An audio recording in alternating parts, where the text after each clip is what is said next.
le président Emmanuel Macron a rappelé qu'au moment de l'indépendance, Madagascar n'avait pas réclamé ces îles. Et que de facto, le général de Gaulle avait considéré que comme Madagascar ne les réclamait pas, la France en gardait la possession.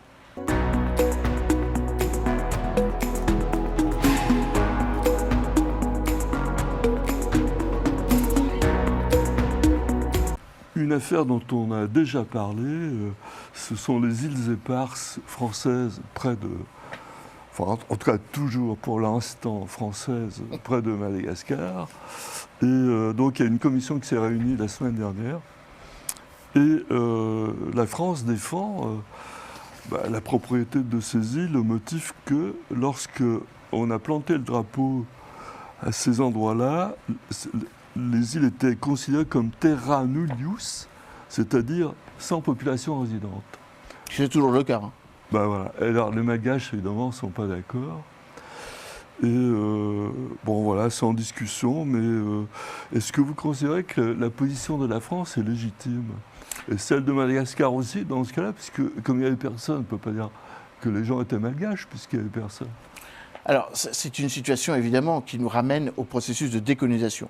Non seulement vis-à-vis de Madagascar par rapport à la France, mais également de l'île Maurice, car les 5 îles éparses dont il est question, Europa, Juan de Nova, Bassos, da India, les îles Glorieuses et Tromelin, appartiennent aux deux. Tromelin appartenant aussi, étant réclamé par l'île Maurice. Donc ça se joue à 3. Enfin, focalisons-nous sur Madagascar. Alors, c'est vrai que selon l'ONU, il y a une résolution de l'Assemblée générale des Nations unies, qui est la résolution 1541 de décembre 1960. Je précise les termes parce qu'ils sont importants.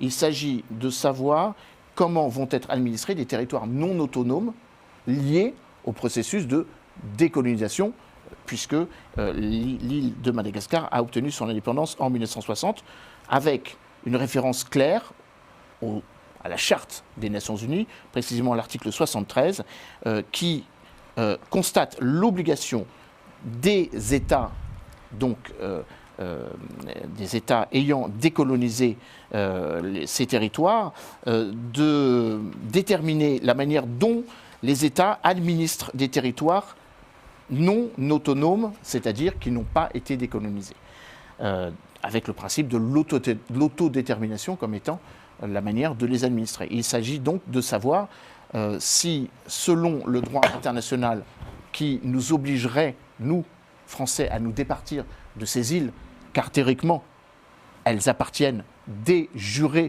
à Madagascar, mais comme vous l'avez dit, ils n'étaient pas habités. Donc, à partir de ce moment précis, en 1960, la question se posait, comme elle se pose aujourd'hui, de savoir qui est le plus à même de les administrer. Pourquoi cela est important? Premièrement, parce que le président Emmanuel Macron a rappelé qu'au moment de l'indépendance, Madagascar n'avait pas réclamé ces îles. Et que de facto, le général de Gaulle avait considéré que comme Madagascar ne les réclamait pas, la France en gardait la possession. Donc le caractère de la non-autonomie, puisqu'il n'y avait aucun habitant. Donc la question ne se posait pas par rapport à l'autodétermination. Comment voulez-vous déterminer l'autodétermination de territoires dans lesquels il n'y a pas d'habitants?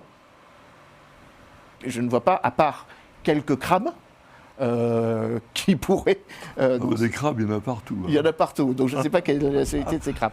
Bon, alors, non, mais en revenant à quelque chose de plus sérieux, il y a un caractère très stratégique de ces îles.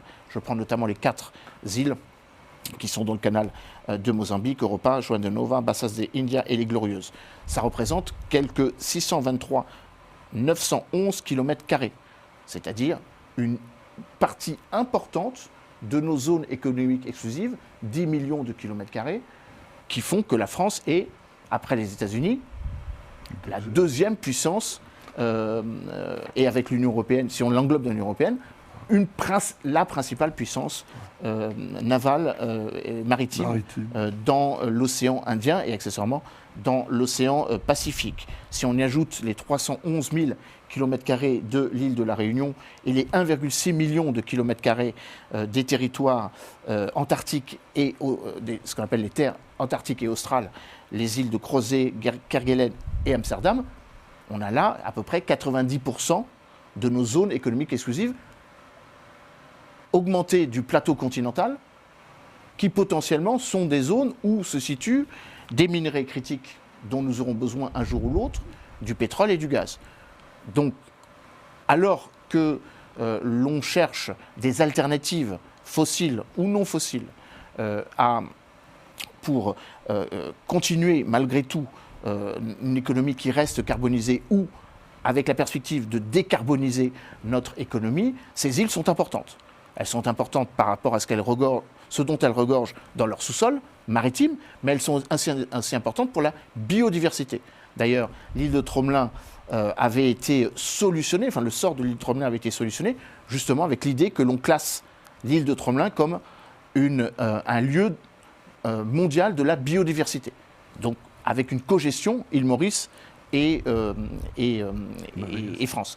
Alors la question qui a été posée lors de la dernière et très récente commission mixte malgache-française avec les deux ministres des Affaires étrangères allait aboutir à cela. Et quelle ne fut pas la surprise de constater que Madagascar non seulement réclamait toujours la gestion de ces îles, mais qu'elle réclamait désormais des compensations financières. Comme quoi, Madagascar serait en droit de réclamer un certain nombre de compensations. Voilà, c'est un peu comment dire, spécieux comme affirmation. Oui, parce qu'il n'y avait rien, il n'y avait personne dans qui s'y passait rien. Alors, ça ne produisait pas de la richesse. Les Malgaches partent du principe qu'il y a quand même des richesses halieutiques qu'ils auraient pu exploiter. Néanmoins, c'est une demi-vérité, car les droits de pêche de Madagascar ont été vendus dans leur quasi-totalité à des pays étrangers. Donc ce n'aurait pas été des bateaux malgaches, mais des bateaux de flotte étrangère, puisque Madagascar a vendu quasiment 90% de ses droits de pêche tout autour de l'île. Cela résonne aussi avec la troisième conférence des Nations Unies sur les océans, au cours duquel le président Emmanuel Macron a appelé à une gouvernance mondiale de la haute mer et accessoirement pour qu'il y ait une convergence pour protéger des aires marines, enfin pour développer, multiplier le pourcentage d'aires marines mondiales. L'objectif, c'est d'atteindre vers 14%.